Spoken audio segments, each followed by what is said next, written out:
I think we are. Okay, well, hold on. In your Streamlabs, does it say stop being live or whatever down in the bottom right It corner? says end stream. Yeah, that means we're live. Yeah. Yeah. Do you have it set on scene one? Mm-hmm. The intro? Okay, hold on. Let me see. Pops up here. I haven't got any alerts yet. I believe it's showing up on mine. I think so. And I don't have our mics muted, so everybody can hear this.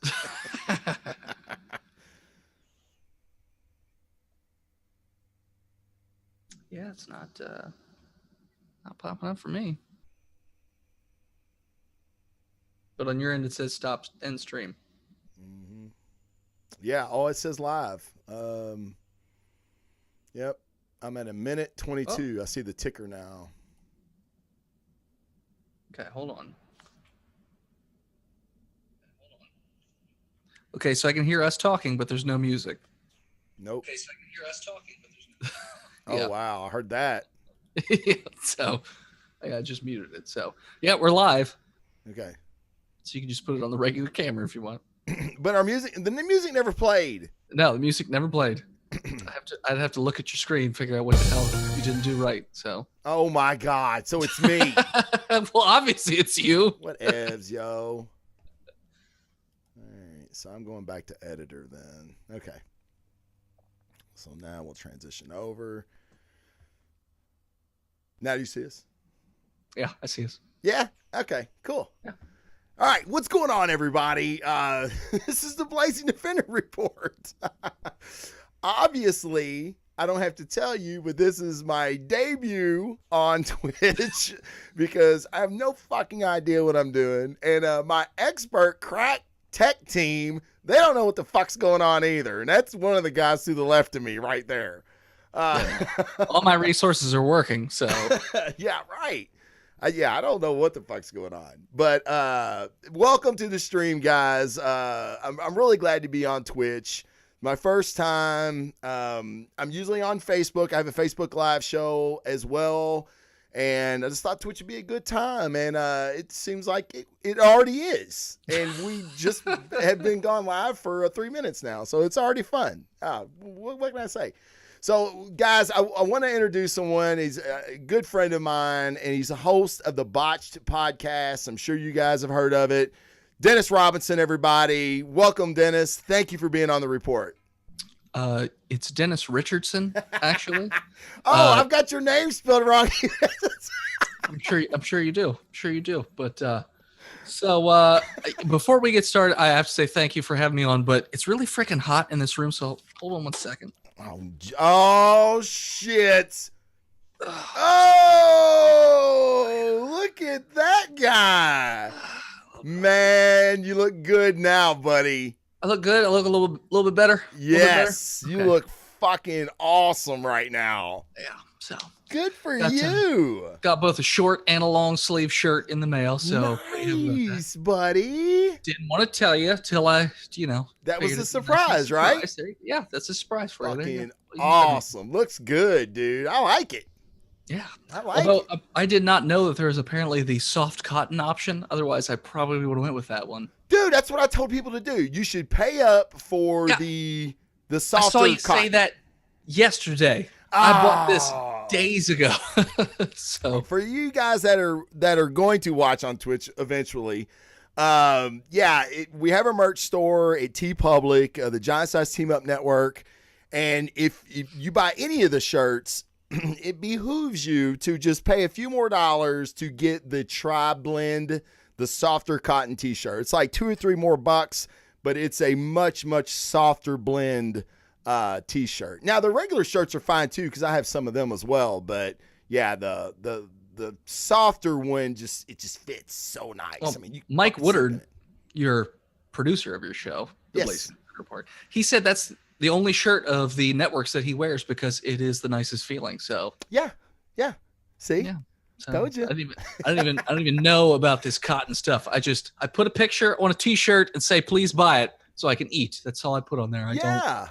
Nice. And by eat, I mean drink, so we can drink. Of course. Of course, that's what you mean. All For right. local. I'm trying to figure out the chat here. Kurt, yes, it is about time. Thanks for all of your not help at all. So Kurt's in. Yeah, Kurt's in, as is DFEHRE23. Where do you see that shit at? I pulled up the actual. Well, I told you to have the dashboard of Twitch open so you can see what's going on. I don't know if you do. Don't talk to me like it, Dennis. I pulled up the actual. Well, I told you to have the dashboard. I just have Twitch open on another monitor. I don't know if you do. There we go. Can you still hear me? No, I just mute it that way. There we go. Can you still hear me? Charles sure changed since last night. He did. He got really ripped, Nicole. By the way, Travis, in the chat, we have Nicole. She's a moderator for most of the shows on the network. And big fan. By the way, Travis, in the chat, we have Nicole. She's a moderator for most of the shows on the network. Also hit mute because I can hear myself talking through your screen. Yeah, we're getting double audio here. I'm just trying to figure it out. I can hear myself talking through your screen. All right. If you have the Twitch stream open, you can just hit mute. Like if you have the actual Twitch page open, you can hit mute on the video and then it won't make noise anymore. If you have the Twitch stream open, let's do that. Like the mute. Can you still hear me? I can hear you just fine. Sounds good. All right, we figured that out at least. No thanks to fucking Kurt Bootwin. Well, he just did hit. He just said mute. Oh shit, he did. Fuck. All right, thanks, Kurt. Hey, so tell me about this moderator, Nicole. Yeah, Nicole. So she's pre-med in Austria. Yeah, they have doctors in Austria. Apparently. Oh, nice. But she tends to drink a little bit too much. And that's how she found all of our channels. So she's the moderator. So what she does is she basically kicks people out, mutes them, makes people, shut the hell up, that sort of thing. So you don't have to do it yourself. Somebody else does your work for you. It's pretty nice. So she's awesome to know, right? Yeah. Fucking all right. Okay, Nicole. Well, thanks for tuning in. This is going to be a little bit different show than what I usually do on my Facebook show. I usually go through TV and movie news, and then we talk about comic books, like comic books for the week. I do the reviews. I'll tell you what's worth buying, what's worth checking out. I actually gave Dennis a couple to read. I think Dennis was pretty happy with the couple that I recommended, right? Yeah. Yeah. So there's a lot of good shit out there, and I just feel like people don't get to the comic shops. People love the movies, they love the TV shows, and they're really missing out on what could really be something that they would be into by just not going to your local comic shop and just checking out what they have. So that's kind of what my show does. I want to get people excited enough to go and read comics and all that. But with this show on Twitch, since my show's kind of like a weekly thing where I just kind of compile content for the week. Now on Twitch, what I'm going to do is I'm going to have some guest hosts on. I'm going to have a lot of people on from the network doing the show with me. The reason Dennis is here. And we're just going to nerd out, man. We're just going to talk about some of the shit we like. And I hope you guys like it too. So, yeah, Kurt, I see that you say that we're both delayed a little. I don't know what. I think it's a latency issue. I don't know if it's anything on our end that we can change. Dennis, you want to weigh in on that? I have absolutely no idea. Kurt would know better than I do in terms of trying to get that figured out. But okay. But this is the first run. It's a trial. Yep, it's all a that trial. Jazz. It's trying to work the bugs out anyways. So okay. All right. So what have you been doing? Me? Yeah. Well, I do this show. You probably haven't heard of it, Travis, but I do the show. It's called Botched Podcast. Or wow. Botched a D&D podcast. A D&D podcast? Yeah, we get drunk and we play Dungeons and Dragons. Wow. Yeah. With like loose morals? Oh, very loose morals. A lot of murder and some other questionable things. Murder and loose morals and boobs. Yeah. They're a bunch of murder hobos. Yeah, there's boobs, but usually not the way that you'd like usually on monsters that are trying to do bad things to you. Okay. Make things a little weird. But so we are actually about to start recording our 4th season on Tuesday. And I've been doing all the prep for that because this is the first season I'm actually allowed to write. I am the world's most okayest DM, after all. So I'm in charge of the story and all that stuff. So for 3 seasons, I've been doing other people's stories. So now I actually get to write my own story. And this one is not a typical D&D universe. It is going to be a 1932 Lovecraftian New York kind of thing. Lovecraftian. Yeah. Explain. Do you know who Lovecraft is? No. Okay. Have you heard of Cthulhu? No. You've never heard of Cthulhu? Are you fucking living under a rock? I don't even know if I can't even pronounce that. So no, I haven't heard of that. Okay. H.P. Lovecraft. No, I've heard of that. Thank you, Nicole. Well, it's the same Maybe thing. I need Nicole on the fucking show. Just took the HP off of it. Well, you don't need to do that with me. I need it all spelled out. I need fucking anagrams and letters and okay. I need I'll all of include it. charts and graphs next time. Okay, so H.P. Lovecraft. I got it. I'm with you now. So that sort of vein, or like horror, psychological trauma, all that jazz. Okay. Well, psychological trauma. I've watched your all show, so you all have that covered. Oh yeah, in spades. In spades. I'll be honest, guys. Like watching their panel at Dragon Con, it was a lot of fun. And when I say psychological trauma, I mean that in a good way. I'm not the guy that got hit in the head 3 times with a flying goose. Swan? It was a seagull. It was a seagull. Oh, my bad. A seagull filled with water beads. Okay. Yeah. So I wasn't that cat, but no. Yes. Hey, he subscribed to our show for 1 month for $20. So was he only 1 month? Just 1 month. He said he didn't have the funds to keep doing it. Oh, that's understandable. He bought a T-shirt too. So no worries. That's whatever. Awesome. At least he wasn't the person that Phil hit in the face with a bottle. Oh, fuck, or arm. I remember that. Arm, that's what it was, yeah Shannon, who's in the chat, knows all about that as well because she brought that person. So thanks for that, Shannon. Oh, did Shannon bring them? Oh, yeah, it's her brother's girlfriend. So, yeah. Wouldn't have been there if not for her. So we almost got kicked out of DragCon. Well, lucky them, right? Yeah, lucky them. Yeah, well, we had to stop Phil from lighting that glass bottle on fire because he said it was going to be a Molotov. So he literally tried to light it on fire in the hotel. We stopped that, but we didn't realize he was going to then just throw it at Charles and miss horribly.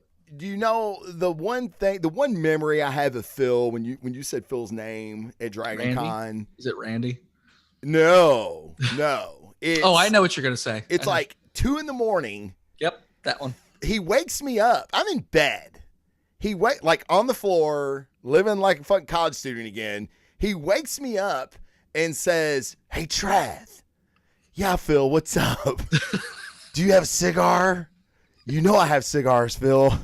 Do you want to smoke one?"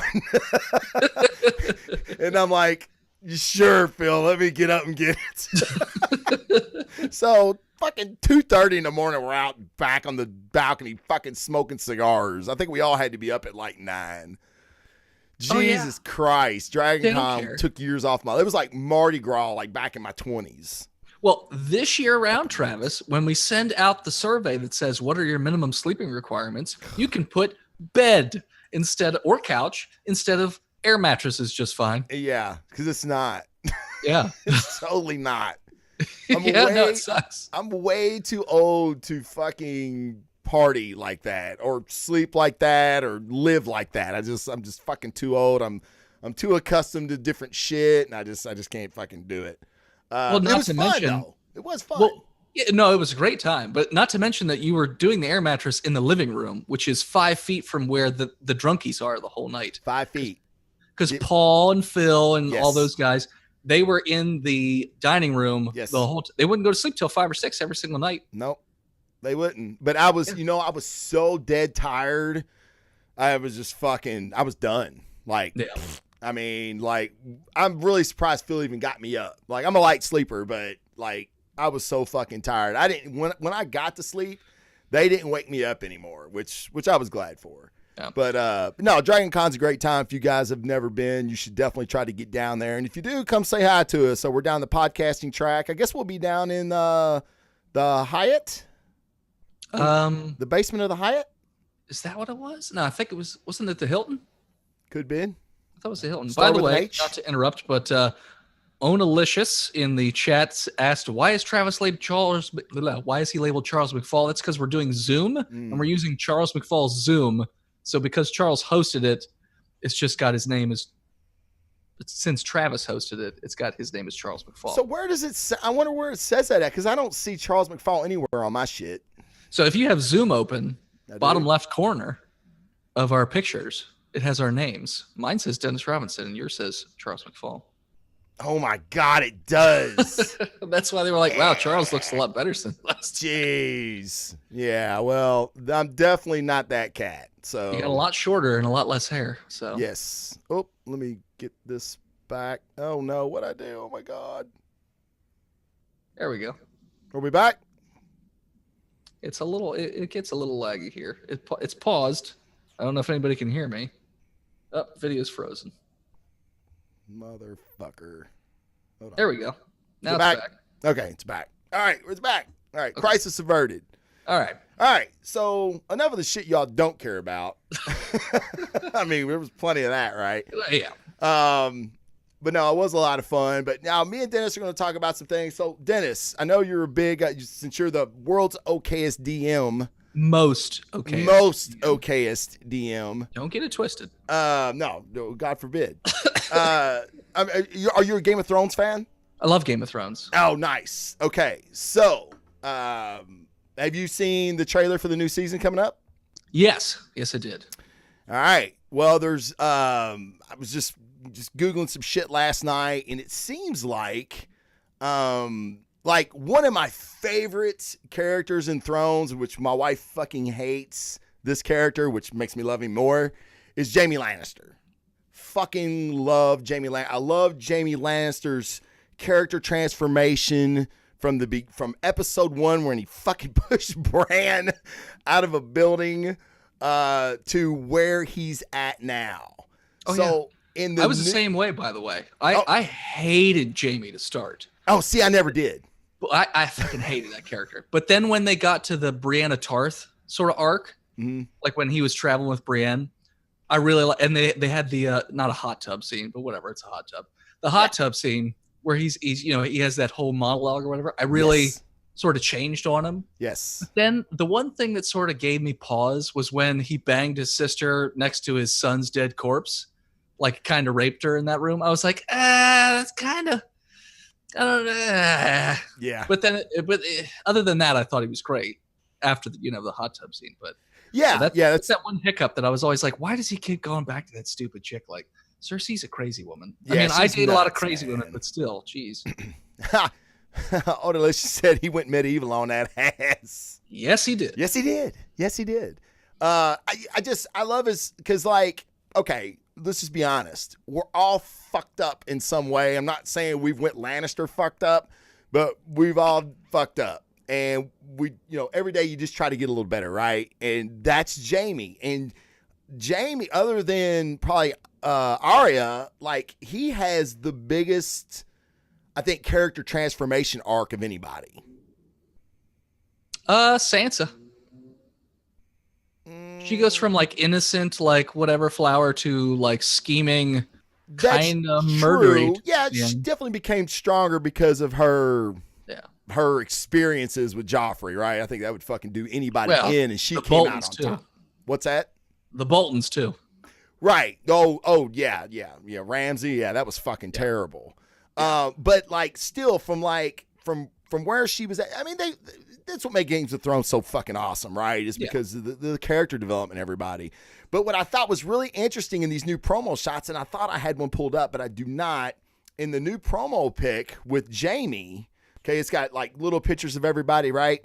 Jaime's in this dark brown armor, and somebody on Reddit put a picture of that up next to the snow that got killed. I can't remember his name either. The brother who died at the Red Wedding. Yes. Somebody in the chat will help us out, I'm sure. Yeah, I'm sure.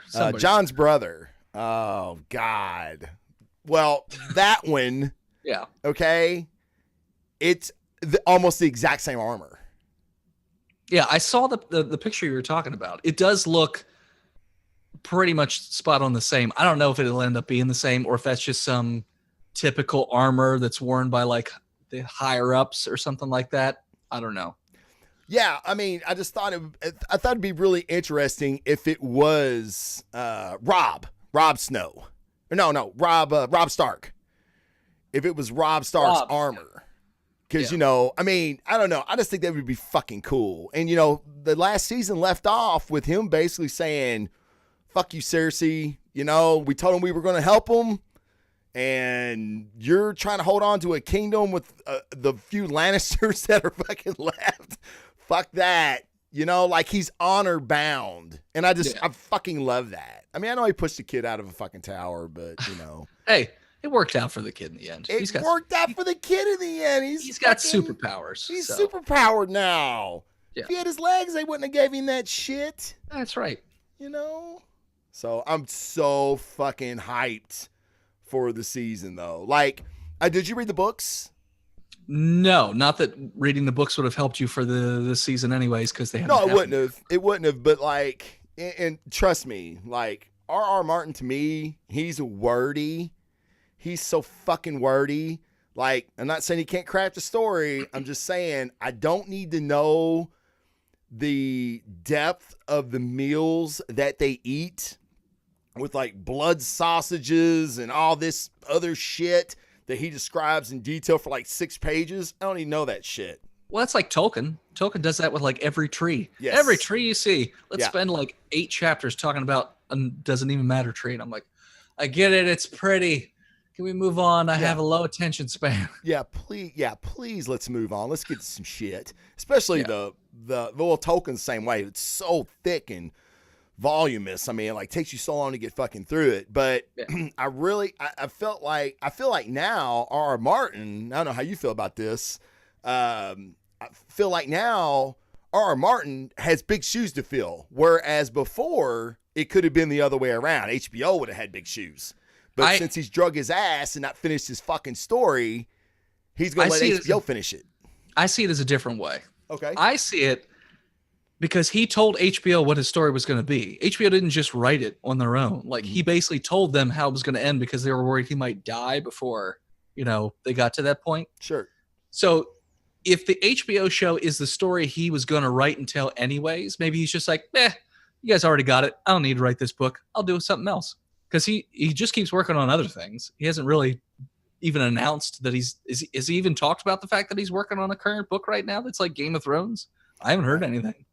Right. So he might just let HBO do it for him and then be like, that's how it's finished. Like, read these books and then watch the show and then you're good to go. Yeah, I just, because they took liberties. So you wonder what the liberties are going to be, right? In his finished product as opposed to the book. You know what I'm saying? Like, because the liberties that were taken, I thought were in the best interest of a show, right? Kept it more fast paced and everything. Yeah, you can't keep everything that's in a book like that. Kurt says the wild cards is coming too. What the fuck is that? I have no idea. What are you talking about, Kurt? But Onalicious is right. George R.R. Martin is at the strip club dropping bills. So fuck yeah, and he got tons of bills to drop. Yeah. I think he's got his own strip club now. Yeah. Like, he don't even go to like a regular one. These guys. Dude, he could have a Game of Thrones themed strip club. Oh, the anthology. I didn't realize it was called Wild Cards. Okay. I did not know that. Yeah, I knew he was working on something like that. I just didn't know what it was called. All right. And is that coming to HBO, Kurt? Is it coming to HBO or is it just going to be in book volume? Damn. 12 volumes. That's a lot. Motherfucker can write, dude. Well, when he wants to. Yeah.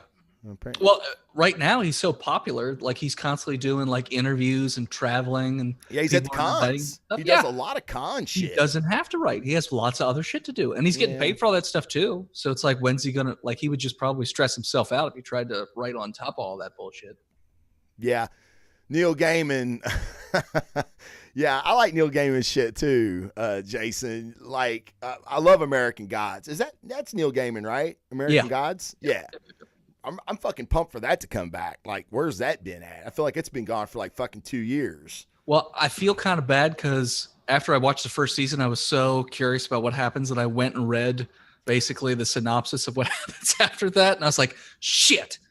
I was like, I shouldn't have done that. Wow. Okay. But actually, it's funny that you bring up Neil Gaiman, because have you seen any of the masterclass ads that are on Facebook floating around or No. YouTube?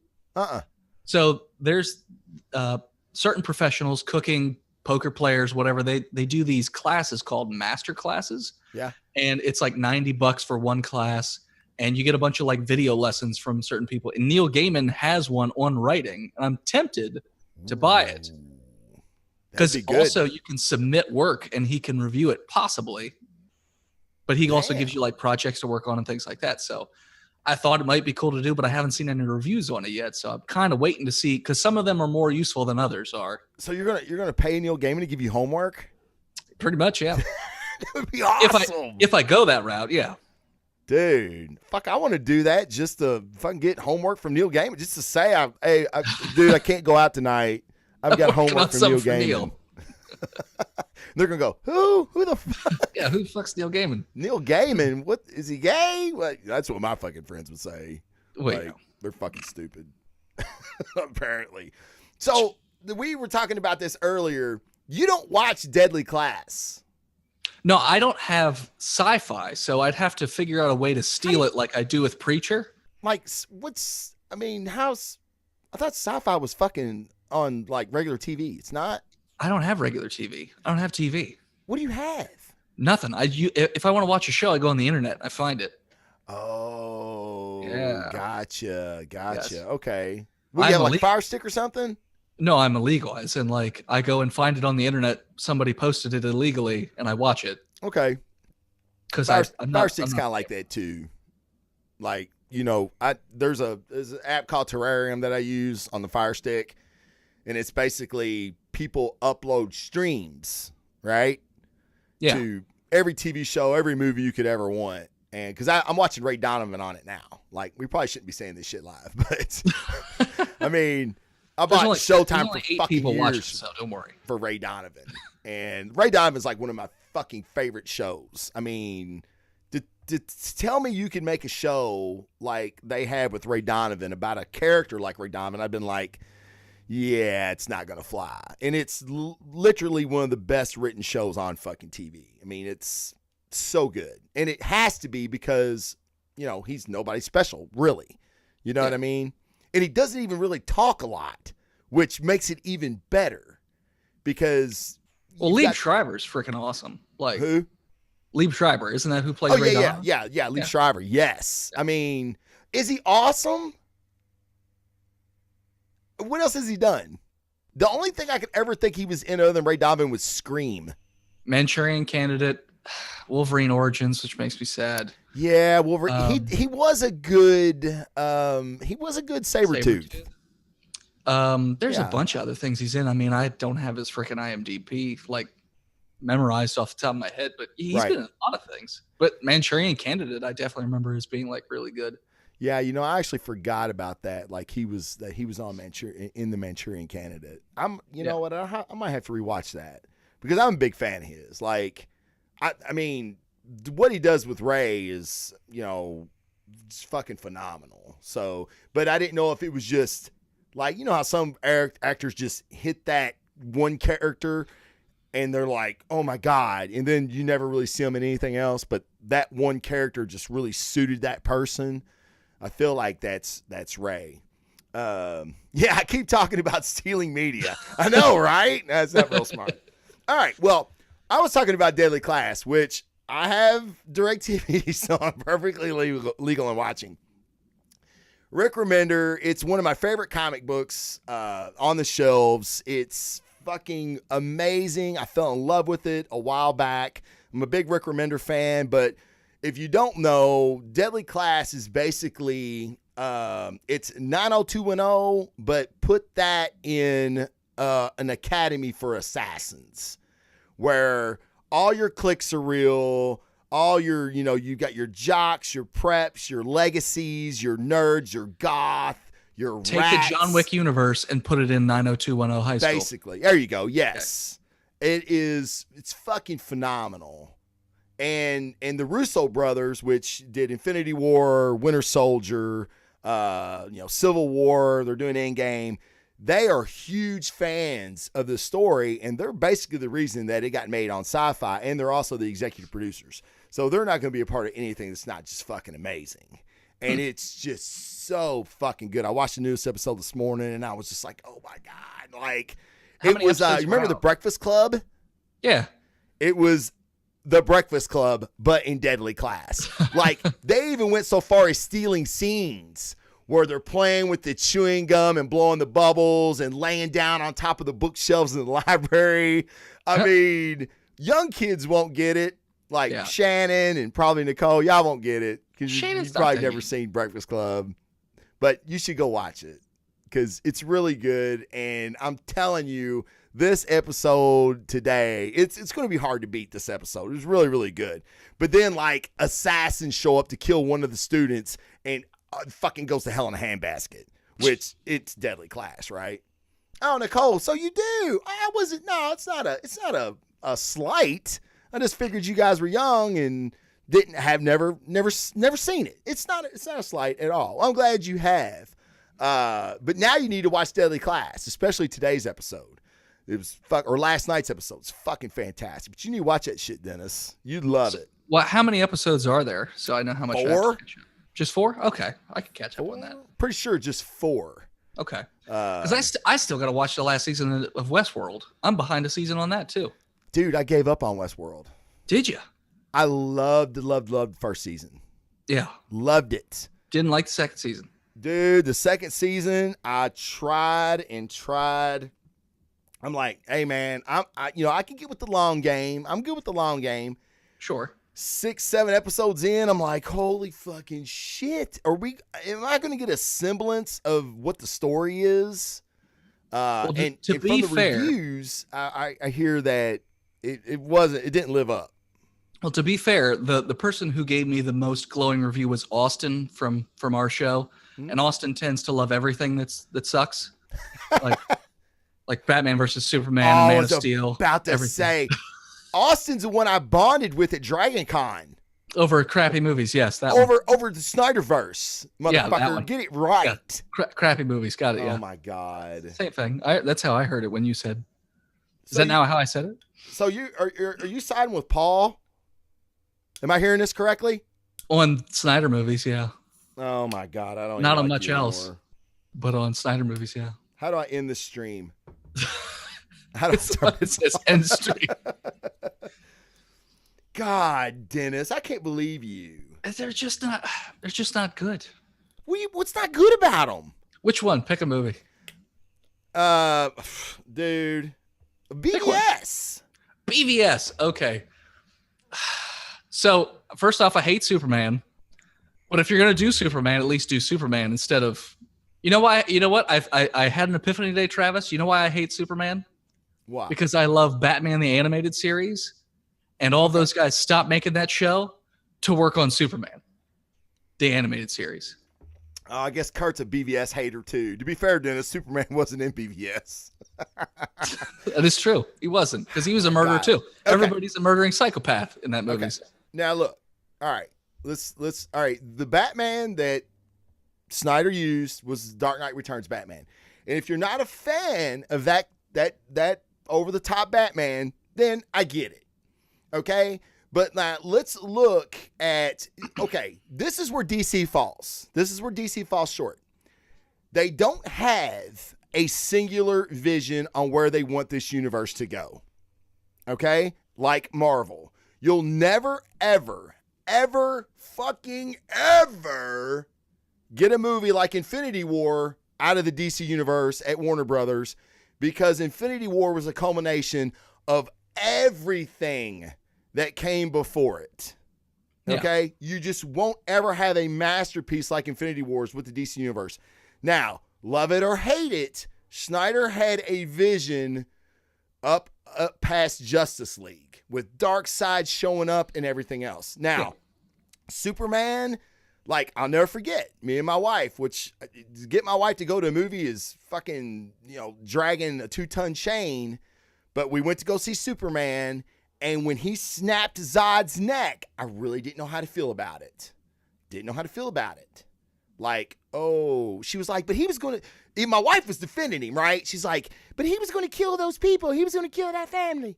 And I'm like, yeah, but that's Superman's deal is he always finds a way, right? Yeah. But what Snyder had and planned was it was going to be the evolution of the hero that you get at the end of his journey through this fuck up. Okay? Yeah. Well, but you're telling me that I shouldn't judge that movie because based on a movie that didn't ever get made, they would have made it all worthwhile. No, I'm not saying that because I always feel like, just like with comic books, and I've always said this with comic books, they all need to stand on their own. Yeah. Like, they need a movie can definitely set shit up like the Marvel movies have. Yeah, Marvels do it, yeah. Yeah, I mean, but you still love that movie for what it was, but yet it did create a bigger narrative down the line. And I loved BVS. Let me take it back. I liked BVS, and then when the director's cut hit, I fucking loved it. Well, because, let me ask you a question first. Yes. So I guess what rubbed me the wrong way with the bat, like I've seen the Dark Knight Rises story. I like that storyline. Returns. Yeah, Dark Knight Returns. Sorry. So with BVS, what was the last Batman we saw before BVS? The Dark Knight Rises. Dark Knight Rises. So that was typical Batman that we're used to. Let me put it in. Is there a storyline in the comics where Cap is, like typically Cap is not like a bad guy or a murdering, I guess the Hydra Cap or something? If the next movie that Marvel released was Hydra Cap with no explanation of in between, people would really hate that movie because that's not the Cap that they're used to. Mm-hmm. But you could say, well, but that's a different story. Yeah, but that's not what we're used to. You have to transition us into it or explain it or have some setup. In that movie, it just happens. Like it just, hey, he's a murdering psychopath. Here we go. I got you. That's a good point. But as with Nick Spencer's fucking Hydra Cap, which is a fucking piece of shit. That's what I hear. Yeah. No, it fucking is. I love Nick Spencer and he's done some great work, but that is a turd that he laid that I'll never let him live down. Dark Knight Returns is, you can Google it. I don't give a shit what site you go to. You go to the best Batman stories ever written, and it is 1 or 2. Oh yeah, no, it's good. So what I'm saying is like Hydra Cap. What was that? Not familiar. You say Dark Knight Returns. Oh yeah. Well, if they had done a Cap story like that, where it was really good, like on the level of Dark Knight Rises, do you think that it would be an issue where you didn't give anybody like a transition? You went from good guy to, all right, in this movie he's a bad guy, but there's no like explanation, or it's just again. I think he was going to tell a progression. He was going to give a progression. What's up, Debo? Debo's in the house. I gave my man a shout out. Hey, Debo. It's a progression, just like with Superman. It was going to be a progression. He's still reeling from what he had to do. Batman, in his bloodlust, trying to take out Superman, and then Martha. Say what you want about it. Okay, and people hate it, but just as a caveat, I've been reading comic books for fucking damn near 40 years. Okay, legitimately. My dad was reading them to me before I could fucking read. And another friend of mine, Big Sam, which from my Meatheads on Movies show, he is also a 30-year comic book reader. And when I never ever put together that Martha, or that Batman and Superman's mother were named Martha. Not once. Till that moment in the movie. And I went, motherfucker. That's I don't think anybody had. That's the weird thing. Like, nobody had, thought about that. It's like, oh, yeah, I guess that's right. Well, no, see, that's not the argument I get. The argument I get is, are you fucking kidding me, Martha? Really? I mean, it's weird in the context. It was interesting in the sense that we had never really put those two things together. In the context of the story, it's like, well, would that really stop him? Like just him having the same named mom? I get maybe, but like at that point, he's sort of like on this weird dark path where he hates Superman for the sake of hating Superman kind of thing a little. I get that he was in Metropolis when that crashed. That's a whole other, like, why did he blow up? Like, why did he fight in Metropolis? All right. Now, have you seen the director's cut? Yeah, I didn't really get much more out of it personally. But well, in the beginning of that, when the little girl, like, it's a much longer scene in the beginning when it's Zod and Superman destroying Metropolis. Yeah. And when the little girl runs up to Bruce and he's like, "Where's your parents at? Where's your mom at?" And she points to the Wayne Tower right before it fucking comes down. Yeah. That's an orphan, dude. Oh, yeah. No, I get that. And that was Batman shit. Like, yeah. Oh, this motherfucker's created a new generation of orphans. Yeah. He's going down. But he fucked up. And I think that's what at the end of BVS it showed was, and now he's going to be a different Batman going forward because he realizes what he was doing was fucking wrong. Yeah. You know what I mean? But my biggest issues with that movie wasn't even the Batman. Like, him being like a murdering thing, like, that was just sort of like I don't like it. But I thought, like, I know you had said this before. The scene in the warehouse where he's saving other Martha, that was straight Batman. Like, that was as close to Batman action as it gets. That was awesome. The suit looked cool. Yes. Batmobile looked cool. All that stuff looked cool. Yes. The issue I had was more the Superman stuff, the Doomsday stuff. I hated Lex Luthor so much because I don't like Jesse Eisenberg that much. I think Jesse Eisenberg is always Jesse Eisenberg. Like, true. All of his characters. Eisenberg was terrible. I will agree to that. So, and then Doomsday was sort of like the death of Superman. They just kind of crammed it at the end. I'm like, why did we put that in here? Like, now it's not poignant. It's not anything because it feels rushed. Right. Same with Doomsday. I will agree to that. I will agree to that. I didn't hate it like everybody else did. I didn't like the way he looked.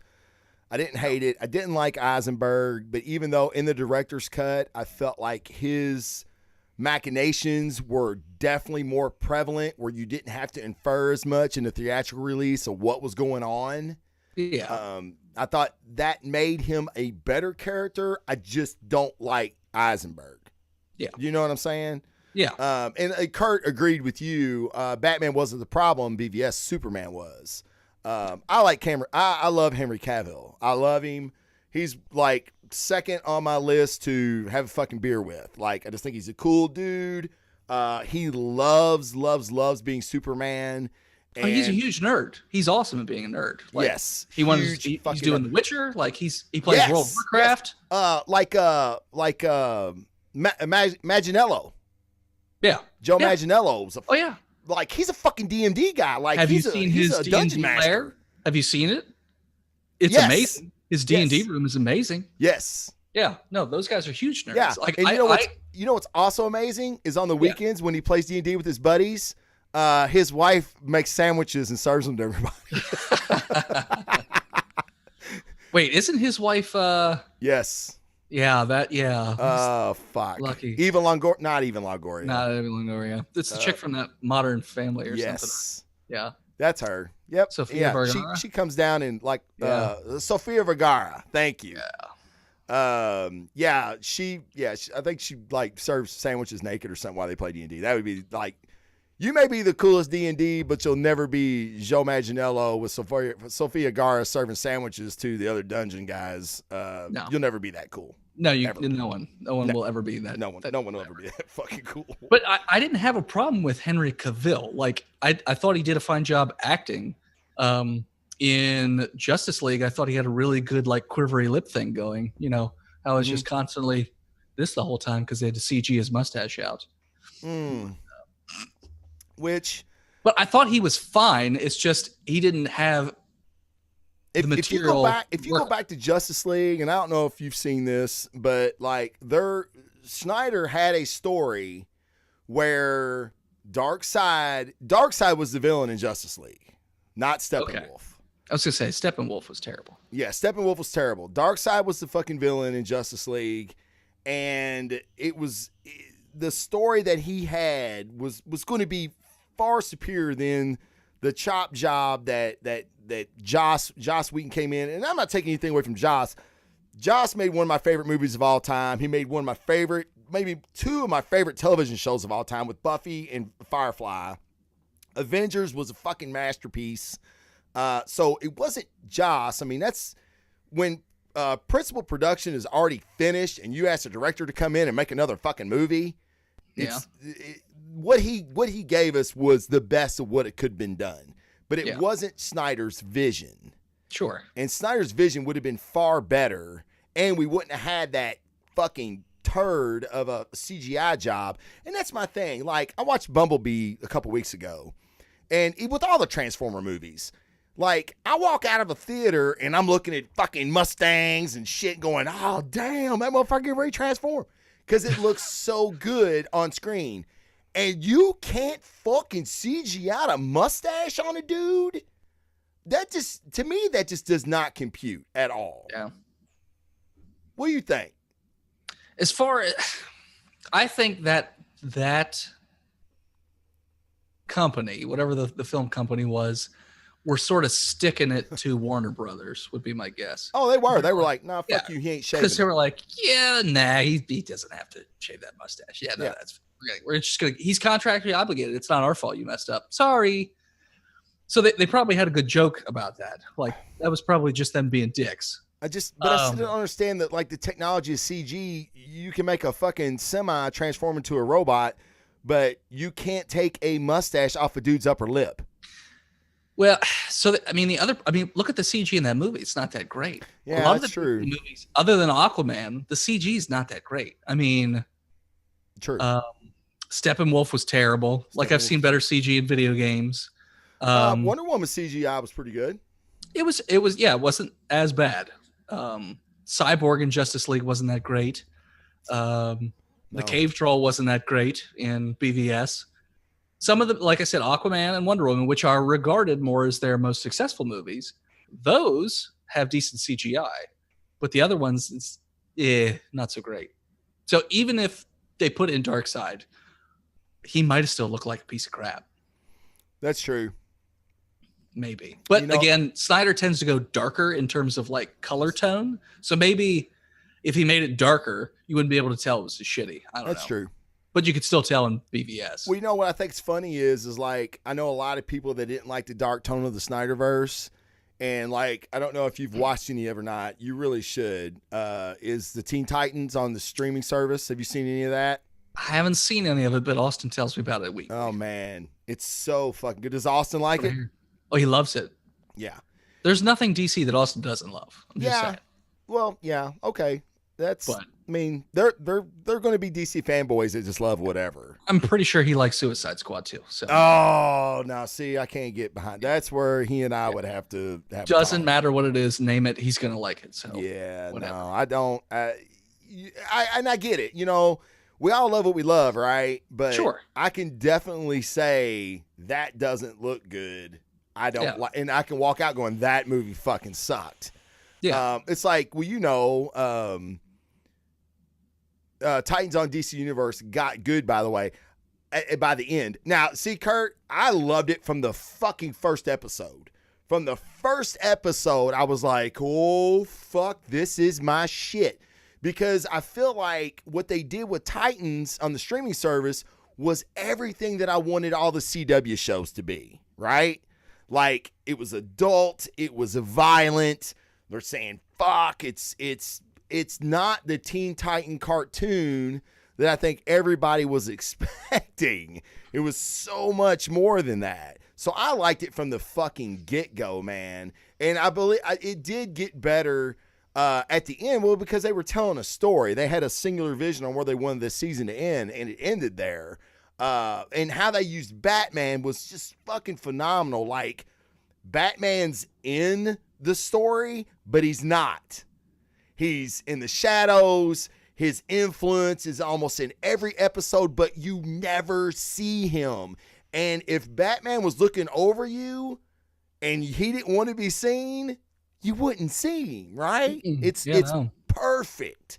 Yeah. It's so fucking good, man. You've got, I tell you, man, we'll do another show. You watch Teen Titans and we'll come back and we'll do another show and just, and I'd really like to hear your take on it as far as like character development and story and everything. I think you'll love it. That's what I'm looking for, is good character development and story and all that stuff. Like, I can pick a movie apart. Like, I'm not going to just fanboy on something just because, why not? That's how I am with the Star Wars movies. That's how I am with the Marvel movies. Like, everyone loved Black Panther. I liked and loved parts of Black Panther, but there are other parts that I pick apart because I'm just like, this wasn't good. Like, the CG was really, really bad for no apparent reason in Black Panther. Right. Like, stuff like that. I can separate and say, okay, this is good, this is bad, that sort of thing. With Titans, when I saw the trailer, I was like, oh my God, this looks like just a giant pile of crap that's dark for the sake of being dark. But the more I hear about it, the more intrigued I am by the show, because they say, oh, it's not actually as bad as what the trailer made it out to be. They actually made it, for whatever reason, they made the show look bad in the trailer when it's actually much better. I don't know if that's up to their marketing department, just screwing it up. I have no idea, but. Yeah, no, I mean, it was dark, which I like dark shit. I like adult stuff. And that was one of the things I loved about BVS and Man of Steel, was if you put a man like that in today's time, like tomorrow we wake up and there's a fucking dude flying around, people are going to lose their fucking shit. They're going to think he's the fucking next Jesus Christ. There's other people going to say he's the fucking Antichrist. The world's going to be fucking in upheaval. And think about this guy, okay? He's a human being. And I think that's what Snyder did with Clark, is he humanized him. Whereas that's a hard thing to do with a dude that has powers of a god. He humanized him to the fact that he, like Jason Jones, he'll troll me on some shows and just make fun of me all the time. And that bothers me. And I know he's fucking with me, but I'm like, damn, man, Jay was hard on me this show. So imagine that times 1 billion, and you're saving people all across the fucking world, but yet you have, and you hear everything. Your ears are the fucking internet that you can turn off, but you don't, because you won't hear that cry for help. Do you see what I'm saying? Yeah, no, yeah. And to me, I love that dark shit, because that's how it would be. That's the reason The Watchmen was so fucking avant-garde when it came out, was because it showed the flaws in our superheroes. And no one had really done that before. I think with the Superman thing, that character, for some reason, seems to be one that is tough to relate to, just because he is so different, but they try and humanize him. But if they did not exactly the same as the Christopher Reeves movies, but more in the lighthearted vein, or just something that was not even necessarily more relatable, but like a Cap sort of story, where Cap is the shining figure, like, I'm the good guy and I'm doing what's right, and that sort of thing. If they started with that in the DC universe that they built, it would have been better, I think. But Man of Steel was so weird, because, like, you probably don't watch the show, but Dragon Ball Z, Dragon Ball, that stuff, you've ever heard of it? It's an animated show. I've heard of it, but I haven't watched any of it, no. So a lot of times they'll have fights that start around populated areas, and then they'll be like, the main character will say, oh, we're not doing this. And we'll literally take the bad guy and go to, like, the desert or something. Sure. So that way no one gets hurt. And they do that all the time. Right. So why they wouldn't have done that when they're fighting with Zod and whatnot, and they're just fighting through buildings, and buildings are collapsing on people from Batman's perspective, it's like, well, you think he would have maybe been a little bit more cognizant of, But it's his first day on the fucking job. I get it. It was Superman's first fucking day, and he's fighting a dude that has his abilities. I mean, I got it. You know what I mean? I mean, that's what I'm saying. I feel like people, you start throwing the poo now. I don't care, but like, I feel like Zack Snyder is a fucking fan, so it makes me want to take up for him. Like, his scenes, scenes in all of his movies, are taken straight out of the fucking comic books. Like, I could do a panel for panel shot, and you're gonna be like, holy shit, motherfucker, that looks just like it, and it does. And I'm not saying his direction is right or wrong. I'm saying that was his direction he was going in, and it was his first day on the fucking job, and he has to make these choices, and he's kind of thrown into the fucking fire, if you will. So I feel like it was a very realistic take. They humanized Superman. They gave him he's got godlike abilities, but he has to make decisions just like you and I do as a human being. And this movie's what is this movie, like 6 years old now? Oh, it's older than that, I think. I think it's older than that. Yeah, I'm pretty sure it's old. So, I mean, we're still talking about it. Yeah. I mean, to me, I don't know of a movie that has this much debate. Like, because I'm on a lot of the Instagram pages, all the Facebook pages, and like there are, the people Jason's saying Man of Steel is probably a decade now. Yeah. Wow. It probably is. I'll look it up while you keep talking. So, I mean, it's just like, okay, so 10 years later, there are still people hotly debating the merits of Man of Steel and the Snyderverse and BVS. It came out in 2013. It's only 6 years ago. So Man of Steel was 2013? That's what it says. It said Man of Steel 2013. So feels like so when was BVS? Wasn't that like 2 years ago? No. I feel like it wasn't that long ago. No, Dawn of Justice. Let's see. Here it is. It says 2016. Yep, 3 years ago. Well, you were fucking closer than I was. Huh.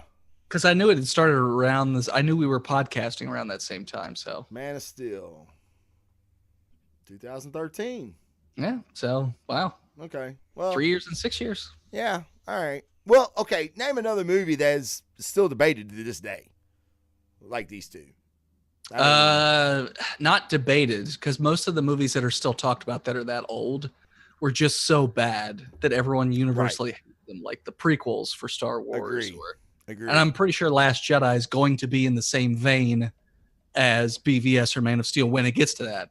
Okay. But it just hasn't been around long enough. So since you said that, and we've been going for a minute now, so I'm gonna segue into one of the topics I had listed.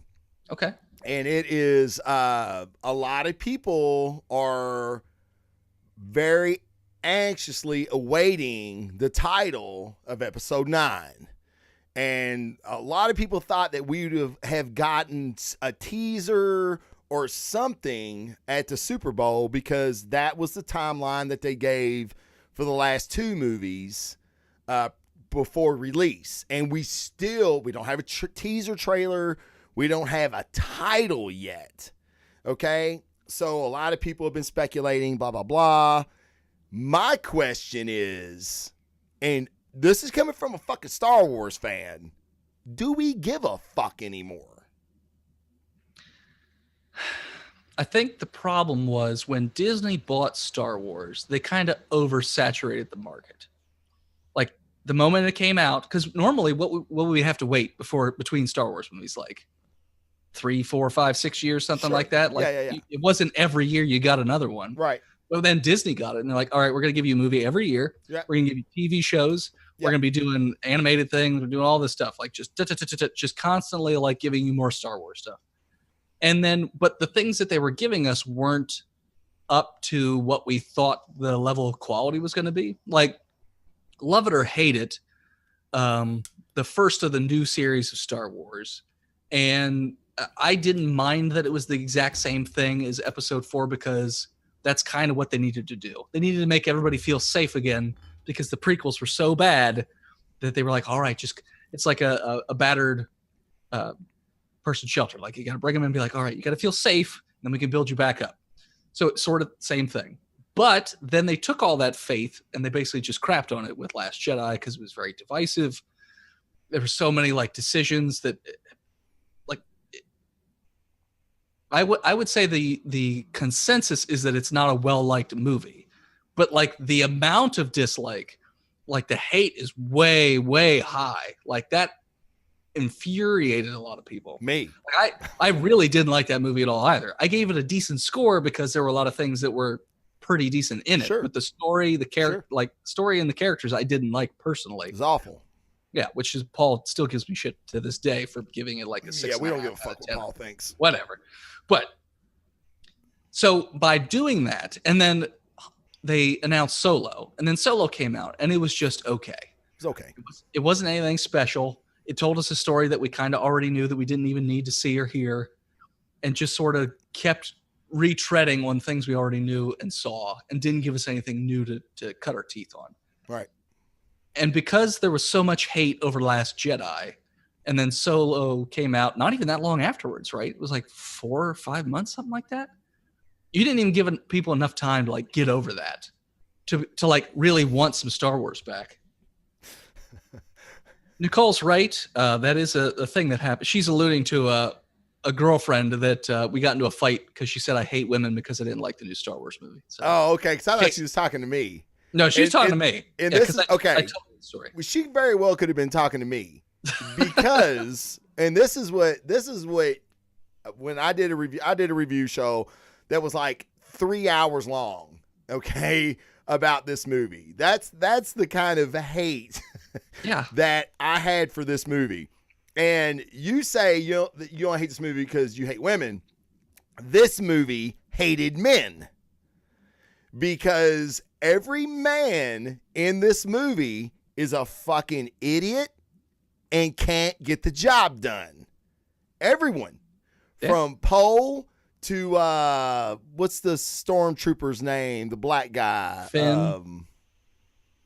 Finn. Thank you. Yeah. To him, to basically Luke. Luke's the biggest fucking loser. Kylo, Snoke. I mean, every man in this story is fucking trash. So I feel opposite. It's not because, dude, I'm fine with Rey being the hero of the story going forward. Yeah, I got no problem with that. I got no fucking problem with that. She's fucking cute. Make her fucking badass. She's pretty badass, right? Yeah, I'm with that. She was great in the first one. But don't make the hero of my trilogy a dude that's going to fucking murder his nephew while he sleeps. Yeah. I mean, this movie, I still say that we're going to find out down the road that J.J. Abrams was banging the shit out of Rian Johnson's wife, girlfriend, whatever, and Rian Johnson basically took a big shit on everything that Abramson did in Force Awakens. I mean, everything from Kylo's mask. Do you know how much marketing power Kylo's mask had? And what did Rian Johnson do in the first 10 minutes of the movie? He fucking not only destroyed the base that Force Awakens fought so hard to save, Kylo destroyed the mask. Yeah. I mean, it's... Well, there was an interview or an article I read, I can't remember, where they were talking to Rian Johnson. This was way before those movies got made.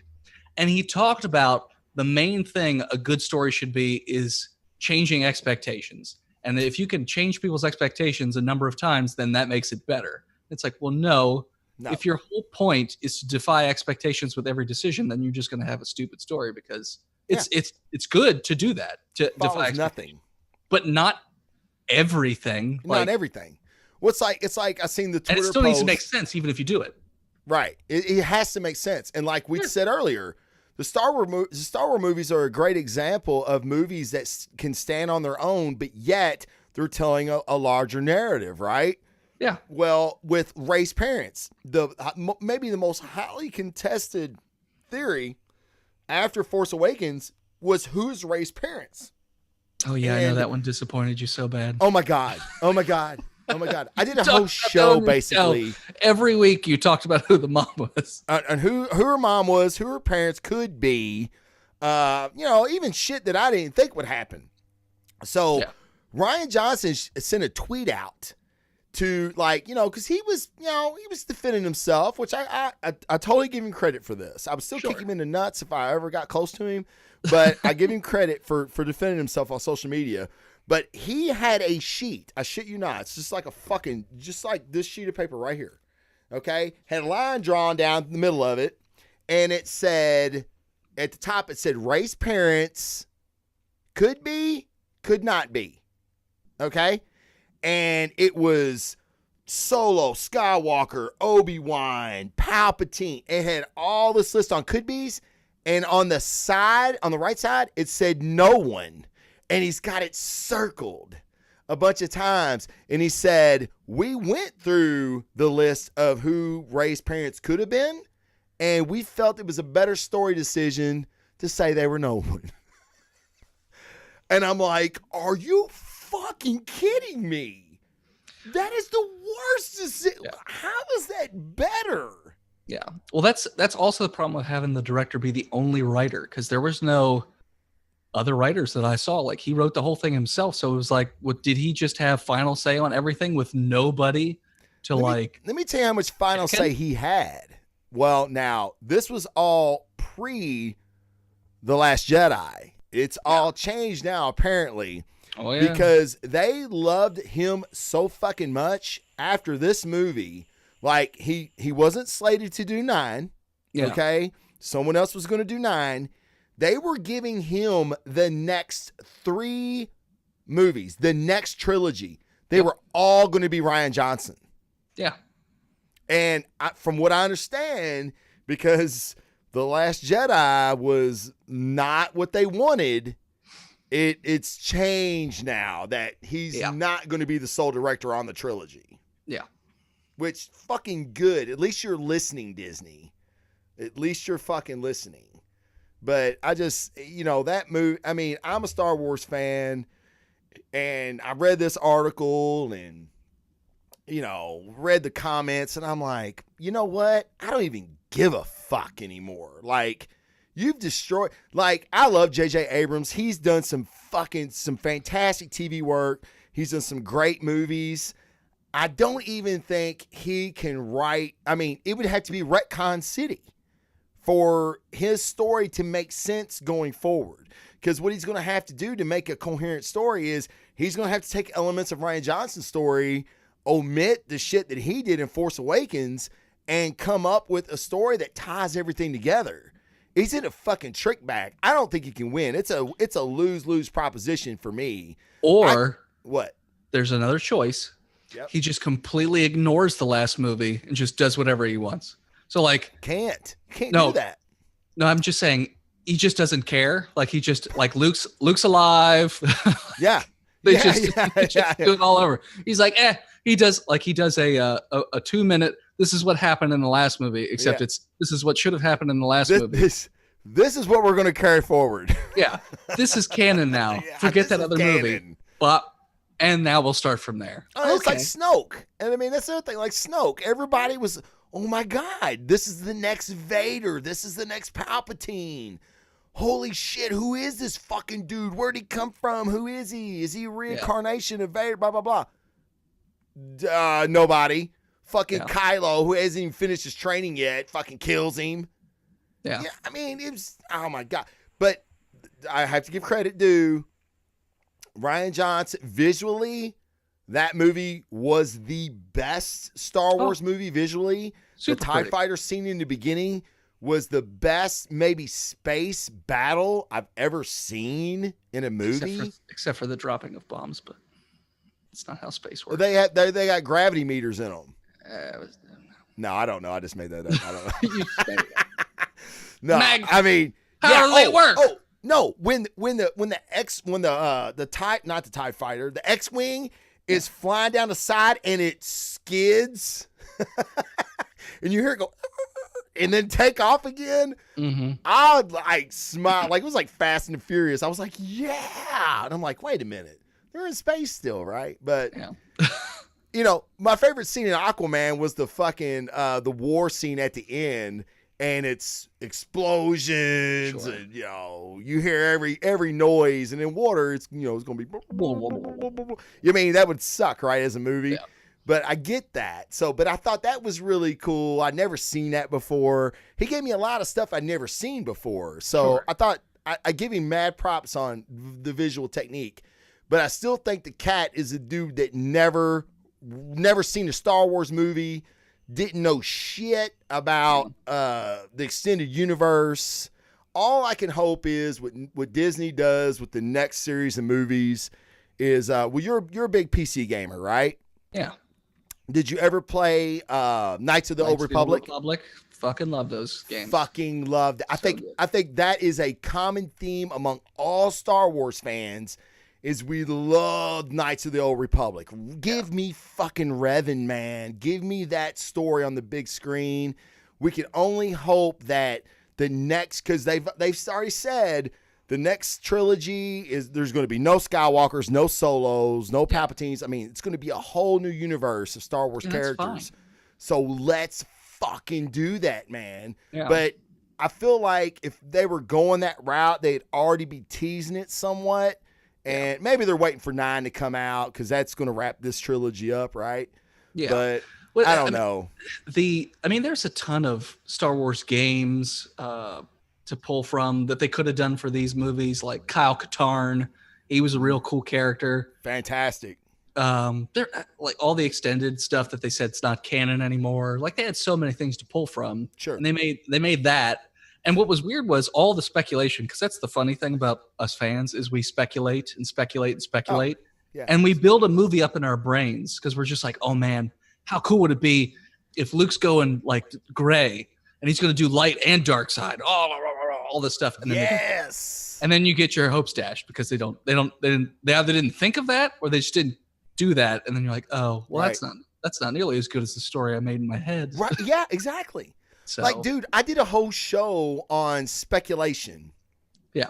And like they weren't even called Jedi Knights. They were like Knights of the Gray or some shit like that. Yeah. And I mean, it was that the book of the book that Yoda burned, which apparently Rey got him out of the temple before Yoda burned it. Book of Wills, the Book of Wills, which has the Gray Jedi Code, which basically said no light, no dark. And I'm like, fucking yeah, man. Turn this mythology on its fucking head. Yeah. Give us something new, but still dope and awesome. Yeah, man. Wouldn't that have been great? Because what did they talk about in all the old movies? Skywalker's going to bring balance to the Force. Balance, yes. That's the best way to do it. Like he goes, why are we doing this whole only light side, only dark side thing? Like just go right down the middle. Right. Like utilize both things, but still be good to people. Like you could still be good to people and use dark side powers. Yeah. I did it in KOTOR all the time when I cheated and turned on, Force light. Well, I mean, and that was my thing is why not like, Shannon said, love that author. It's Drew, Caperson. Drew. Oh, there it is. I believe Caperson has a fantasy trilogy.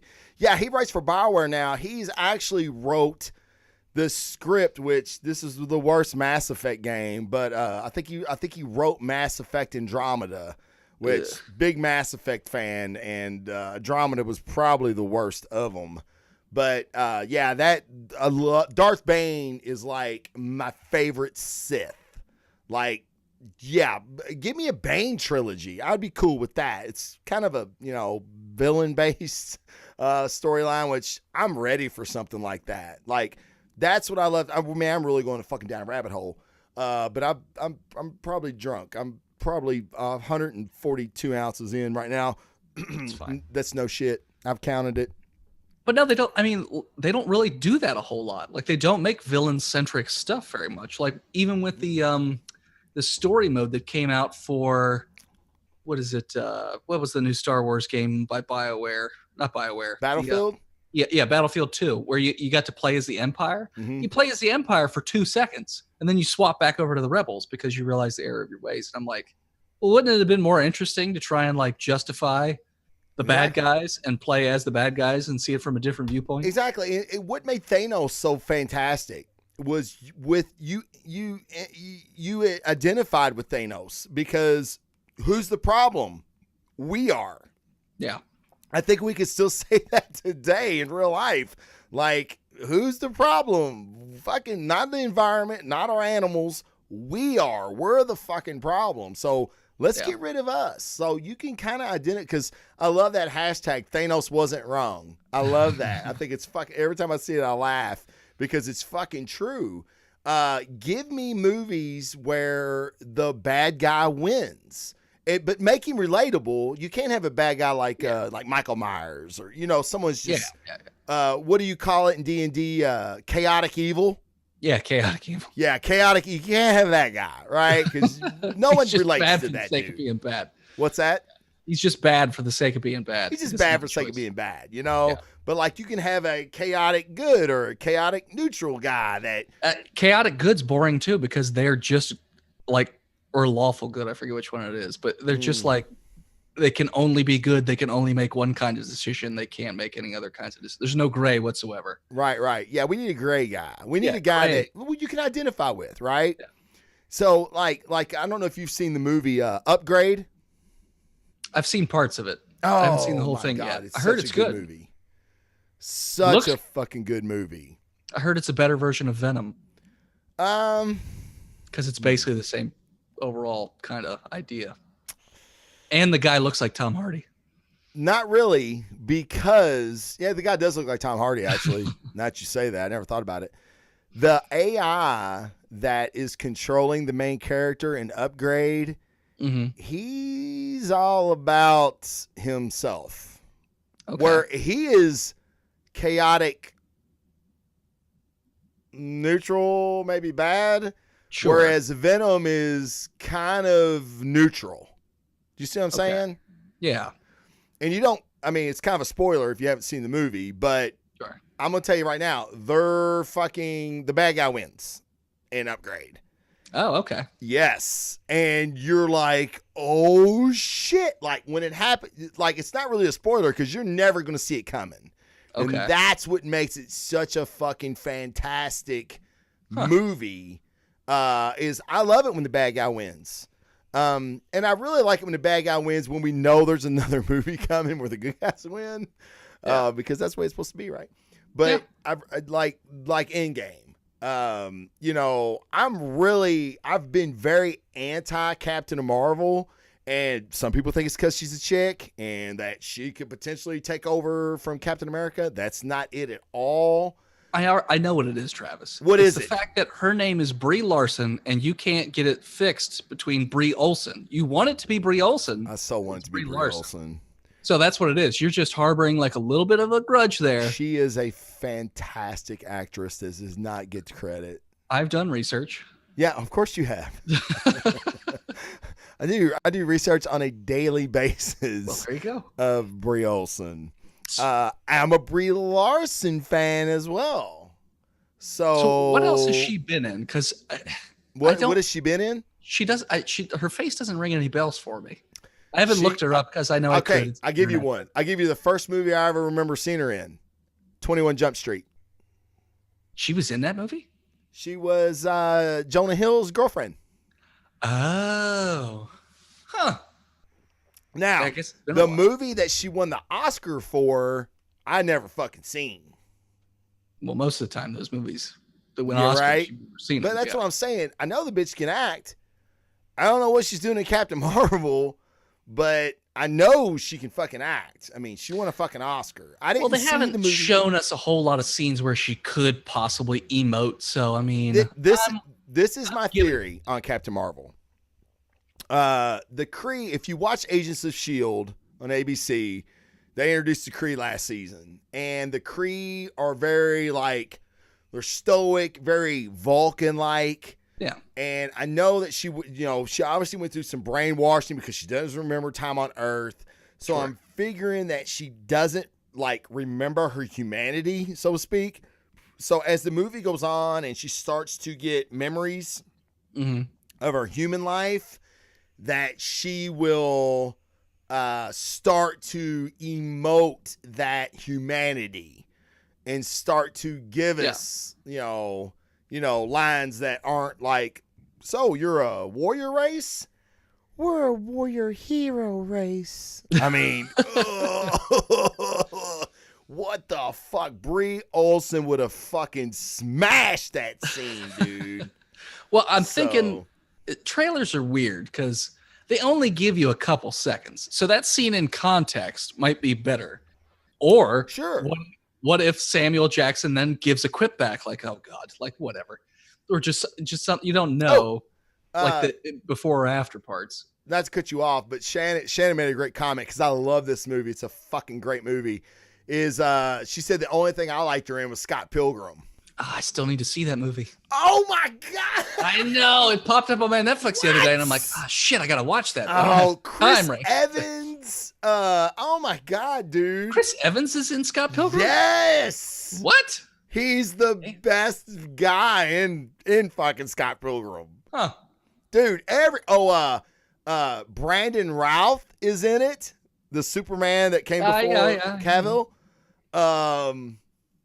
Everybody's in it. You're going to know fucking everyone. There's a lot of big names that I've seen from the trailer, and I'm just like, okay, this movie has a lot of people in it. It looks crazy. It looks like it'd be my kind of movie. Oh, dude, you're going to fucking haven't gotten around to watching it. You're going to love it. Oh, my God. Dude, you got to watch it tonight, man. I got editing to do tonight. No. Someone's got to pump out Botched D&D podcast. Fuck that shit, man. Just put it out there, dude. Just put out the director's cut. Oh, God. And what's this letter in the mail? Oh, we've been banned from iTunes. That's shit. If I ain't been banned from iTunes, you all ain't getting banned. Oh, trust me. Your stuff is PG compared to the stuff that gets cut out of our show, Travis. I'll fucking take that bet. Okay. Jason, what do you think? You listen to both. Jason listens to Botched? I think so. Oh, I didn't know that. I know Debo does. Oh, wow. None of them messaged me, so I don't know. Legends of Tomorrow. Oh, not yet. See, okay, you were asking for the link. You were the one asking for the link to the show. Okay, and Nicole provided it. Thank you, Nicole. Yeah, okay, that's cool. All right. Brandon Routh. Damn. Debo listens. He listened to Botch. Okay. You know, I give you a few listeners, dude.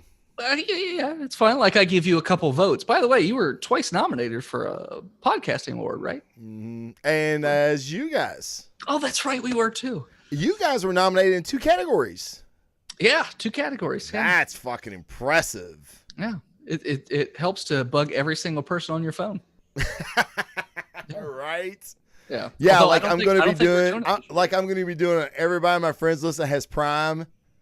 I'm going to be like, "Hey man, you get a free subscription, dude. You need to come my way." I've already started doing that. I'm like, even at work, I'm just like, "Hey, do you happen to have Amazon Prime?" They're like, "Yeah, I got Amazon Prime." I'm like, "Oh, give me your phone real quick." Yeah. Well, you got to get affiliated first. Yeah, you got to get affiliated. You got to start putting out these Twitch shows. Yeah, and we will. And like, I kind of like just doing this. Yeah, I thought it was fun. I think it's fun, and just pick some nerd topics and just fucking argue or chat about them. Yeah. Exactly.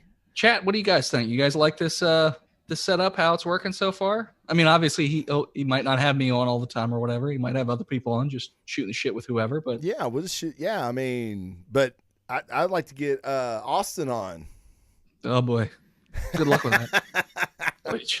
Well, first off, he'd have to be awake during the time that you want to do it, or you're gonna be doing it at 1 or 2 in the morning. So them's your options. I ain't fucking doing that. I tell you that right now. So that might be a tough one to get. Yeah, but for you guys that are watching that don't normally watch the report, I said this earlier in the beginning of the show, but once a week, I buy comic books. My main theme is comic books and everything comic book related, TV, movies. I go through the news for the week. I buy the comic books every week, even shit that I don't buy. I read it online. Shut up, Nicole. Nicole's going to be like, "Oh, my God, they're stealing comic books now, too." So, like, trust me, I spend quite a bit on comic books each week. I should be afforded a couple freebies.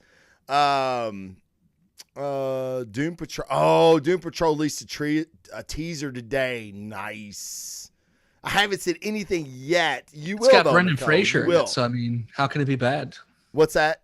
It's got Brendan Fraser in it, so how can it be bad? What's that? Doom Patrol does? Yeah, he plays the robot guy. Oh, does he?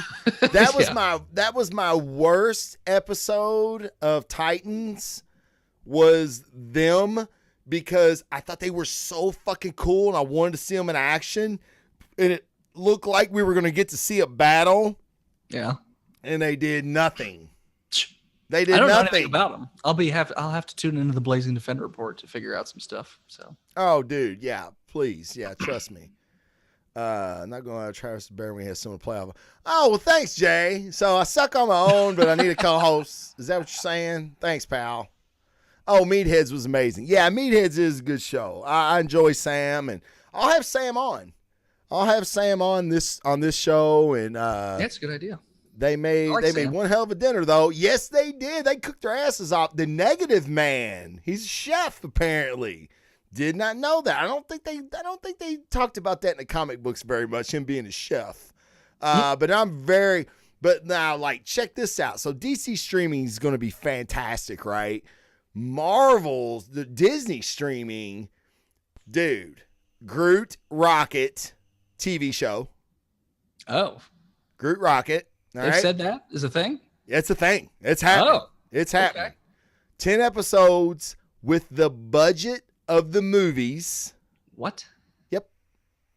Jesus. Yeah, over, probably $150 million budget on a TV show for 10 episodes. And Falcon, Winter Soldier TV show. I mean, motherfucker. Are these all the same actors from the movies? Yeah, it's going to be canon, dude. Yes. DC streaming, Disney streaming is going to be the fucking shit. But they're just not going to give us our old Netflix Marvel TV shows, I guess. Who fucking cares? They suck. I like Daredevil. Daredevil season 2 was season 1, season 2 was good. Yeah. Season 3 can eat a dick. Season 3 had its moments. It had its moments. Yeah. None of them should be 13 seasons or 13 episodes. No. They should all be 8 to 10. Yep. Even the last Punisher series really struggled. It was fantastic in scenes, but the overall flow of the show was awful for a Punisher. I mean, it's terrible, dude. Netflix wanted to cut down to say 8 episodes. Disney wanted the other thing I'm worried or wondering about is if the quality of the shows went down in their last seasons because they knew they were getting canned. So it's like, well, I mean, why even? I don't think they knew that, though. At the time they were filming, I don't think they knew that. Maybe. I don't know. Maybe. Maybe they knew shit before we did. Yeah. No one has said there's going to be no Punisher 3.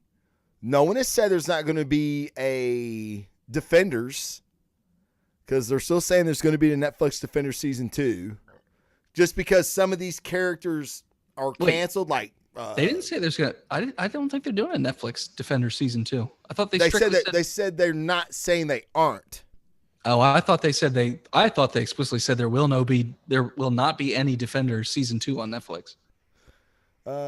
Punisher season 2. Frank Castle's not in the scene. Do we have a salt and pepper shaker to show for 10 minutes? Damn it.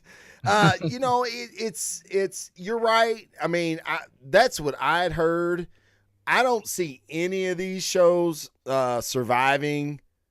Yeah, it's been dead for over a year, and there's nothing filming. So, yeah, Defenders is probably dead. I think they're all dead. Even the Jessica Jones that hasn't been officially canceled yet. I think everyone knows. Yeah. Yeah, it's gone. And like I said, I didn't even finish Jessica Jones season 2. I loved season 1.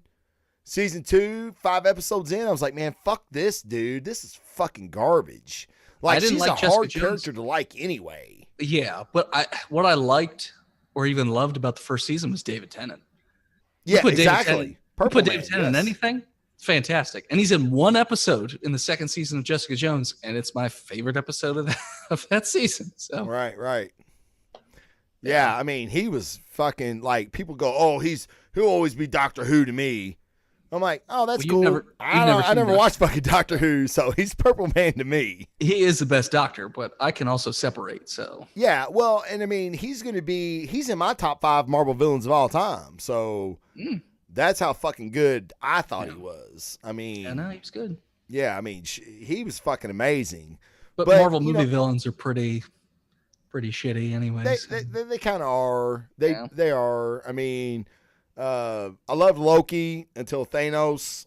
I mean, Thanos is going to be my top fucking movie villain. Loki's not even like a villain anymore. Loki's like an anti-hero. I wouldn't even call it. He's like some weird in between villain and anti-hero where He's lovable, even though he doesn't care about anything but himself. He's like neutral. He's very neutral, yes. He's the god of mischief, man. It's all about creating mischief, whether it's one way or another. You don't give a fuck. Yeah, exactly. So. Yeah, I mean, I guess in my top 5 movie villains would be like, okay, comic book wise. Sure. Right, no Hannibal Lecters, no shit like that. Darth Vader's, not like Joker. Well, Joker's one of them, I guess. I was gonna say, I'm pretty sure the Joker is a comic book character. Yeah, he is. So if I just let's just do Marvel. Okay. Oh, good call, Debo. Give me Alice Eve in Mary Walker Show, dude. She is fucking amazing. She was the best part of that season, other than the last episode where they brought Orson Randall into the Marvel universe, because he's like my favorite Iron Fist. But Alice Eve as fucking Typhoid Mary, she's a smoke show. She's a fucking fantastic actress. Yes, man. But see, that's what Marvel won't do is it's like if you put a spotlight on villains, it's kind of like Disney's condoning villains. You know what I'm saying? Like, they absolutely condone villains, though. If you have, like, they love to sell them some Disney villain stuff, right? But has Disney ever did a solo project on a villain? Maleficent. Other than that, but she's not even really a villain in that movie. I was about to say she's not, but I mean, you're right. I mean, that is a classic villain. It's classic villain, yes. But no, I don't think they have done any other strictly villainous stuff. Yeah, I mean, that's what I'm saying. Like, me and Big Sam have been saying on Meatheads forever. Like, let the bad guy win. Just let him win. Like, it's not the fucking end all be all, especially like in Infinity War, and you know there's another movie to come to clean shit up. But like, give us one movie where the fucking villain wins, and you walk out of the theater going, "What the fuck?" You know, like, because the good guy always fucking wins. Good always triumphs evil and blah, blah, blah. Yeah. But, like, in the real world, we know that ain't how it fucking works. Yep. So, I really wish, because Disney, as of right now, they may have the best group of rogues in any genre ever. Yeah, I can't disagree there. Well, they have a bunch of rogues that are really good that they haven't touched yet. Right. Because the ones that they have already used, they've killed them all off for the most part. They have really good ones that they haven't used. Right. Like really relatable, especially when X-Men come over. Like X-Men have, like, Magneto's a great villain if he's done correctly. All right, we're gonna do since you said that. And I love that you're giving me segue opportunities, because this is fantastic. I said I was going to cut it off the last segment, but one more segment, and then we got to get out of here. I have a party to be to at 7 o'clock, so I got to be cutting it short here in a minute. But since you just talked about the X-Men coming over to Marvel, they are now they're Hugh Jackman, which will always be our Wolverine, right?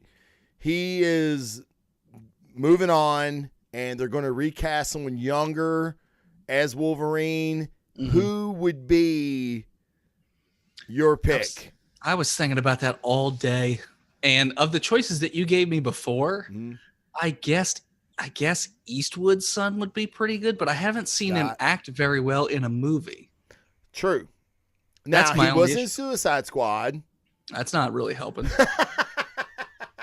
He was in Pacific Rim 2. That's not a fucking good one at all, is it? Not really helping on that one either. Ain't helping on that one either. All right, let's see here. And I don't like Zac Efron. Because what's that? I don't like Zac Efron because you listed him. I mean, he can be a good actor, but can he pull off the Berserk Wolverine stuff? I don't know. Yeah, I don't know. I mean, I need that feral stuff. I do. But Tom Hardy could have done it. Yeah, but Hardy would have been a good one. IMDb did a poll, and out of the people listed, Luke Evans was up there also. Luke Evans, I think, besides Scott Eastwood would be a great fit for the Berserker, but it was Tom Hardy, then Scott Eastwood, and then Luke Evans now Tom Hardy got like fucking almost 1,200 votes to be the new Wolverine. But with him being Venom, I don't see him recasting Eddie Brock. I think he's going to be Brock going forward. If you're trying to go younger, though. Yeah. You Luke need to go Evans younger. is too old to be going younger, really. Yes, I mean, I agree. Totally agree. You need somebody. Now, if you were going to try and go more true to the comics, like I've heard a lot of people get angry about, you need to go somebody who's short and not particularly attractive. Like Hugh Jackman is a beautiful man, and apparently that's not how Wolverine's supposed to look. I don't really know or whatever, but Wolverine got a lot of pussy though in the comics. Well, that doesn't. I mean, chicks dig hairy like mean dudes apparently. So how you got Shannon? I'll have. Yeah, right. Just bald. That's true. Yeah. Well, I'm hairy. I mean, I take this fucking shirt off, bro. I'm fucking hairy, man. She shaves me once every 3 days, and it's a mess. Do you purr like a walrus when she does it, though? I don't purr like a walrus. No, it's actually kind of sucks because when she gets up here, she stabs my neck. Well, every fucking time. If you stop, if you stop talking about Brie Olson's ass all the time, maybe you'd stop stabbing. She doesn't watch my show. She doesn't know who the fuck Brie Olson is. She didn't watch my show at all. Mm-hmm. She didn't fucking care. She's like, "What's this Brie Olson in the internet history all the time?" I'm like, Captain Marvel, Shan, and she goes, "Oh, yeah, is that her name? Yeah, okay, yeah, that's her name." I was trying to think of like. Well, when I was listening to your show, I was trying to think of good trolls, like trolly ones to give you. Like Danny DeVito would be a great Wolverine. He's short, hairy. Maybe the guy from who? What about Sean? William Scott, the guy who played Stifler. He's kind of short. He could be pretty grizzled. He might be able to do it. That's pretty good. Maybe that one. I might go with that one. That's pretty good. I like that. I think he could do that. And he looks young. He's not young, but he looks younger than Yeah, I don't know how young he is. He can't be super young. I've seen him in Goon. I mean, he gets in shape. I mean, and that's the thing you need to do too. You need to be able to get in shape. Yeah. I think that's pretty that's good one one. that comes to my mind anyway. It's just off the top of my head. I'd have to really delve into like actors and shit. There was a couple that through my research I found that they're British actors that I really don't know them from anything, and sure from the pictures I seen didn't get it. But again, I'm wrong on casting all the time. When they cast Hugh Jackman, I was like, isn't this motherfucker like 5'11", 130 pounds, and does Broadway shit? And he was, but when that might help with the roaring. Yeah, right. Yeah, that's true. We can always we can audit that shit. We can edit that shit and post. You know how that is. Yep. But I mean, he's Wolverine, and he'll always be Wolverine. Yeah. Like I said, the next guy's gonna have really, really big shoes to fill. But I feel like they're on the track of getting some really good, like Luke Evans. I think Luke Evans is a great actor, and he can grow a good beard, and so can Scott Eastwood. And I think that's you need to have that that, like you said, that visceral persona. And that's one thing. Like I love Zac Efron, but I don't know if he can portray that like fucking savageness that you're gonna need. The other thing I worry about is kind of what happened with the Joker, because what happened after Heath Ledger? We had to have a real different Joker, so we had the Jared Leto version, which I can't stand that version of the Joker. It seems like it's different for the sake of being different. Sure. And I don't think Marvel will fall into the same trap, because Marvel typically is pretty good about staying close to, or at least being faithful to the original material. Right. But that is a worry that I have, that they'll be like, well, we got to do something different because we can't do the same thing as Hugh Jackman, or it'll just make them look bad, because Hugh Jackman's just gonna make anybody who tries to do Hugh Jackman look bad. Yeah, they're gonna have to nail it. But Yeah. Marvel, that's what Marvel does. They nail it, and they've got a they have a track record of being fantastic. Kit Harington was not in the mix. He's wrapping up right now, and the movie is a couple years away. Kit Harington, I've heard him for Bruce Wayne, actually, and Matt Reeves is Batman. My only issue with that is Kit Harington hasn't been great in anything else. I don't think so either. And another thing I have with him being Batman is a different type of physicality that you need to portray. That's the reason for me, Ben Affleck was the best on-screen Batman because of his size, his jaw. I mean, just in the suit, he looked fucking amazing. And like people say, oh, you can put anybody in a fucking suit. No, you can't. You couldn't put Michael Keaton in that suit. You couldn't put Christian Bale in that suit. Even though Christian Bale was a big dude when he did Batman Begins. I like Michael Keaton Batman, so you just no. I play get roll on that one a bit. No, and I was talking to do this about this online the other day, and I loved Michael Keaton Batman. I thought he was fantastic. Like I was like, it fucking sucks. Are you fucking Mr. Mom is going to be fucking Bruce Wayne? That's bullshit. And when I seen him, I was like I said, I'm wrong on casting all the time. Like I'm almost 100%. Like my ratio is 100%, dude. Like I'm always wrong on casting. And I loved Michael Keaton's Batman. Times have changed. Yeah. Cinematography has changed. Yeah.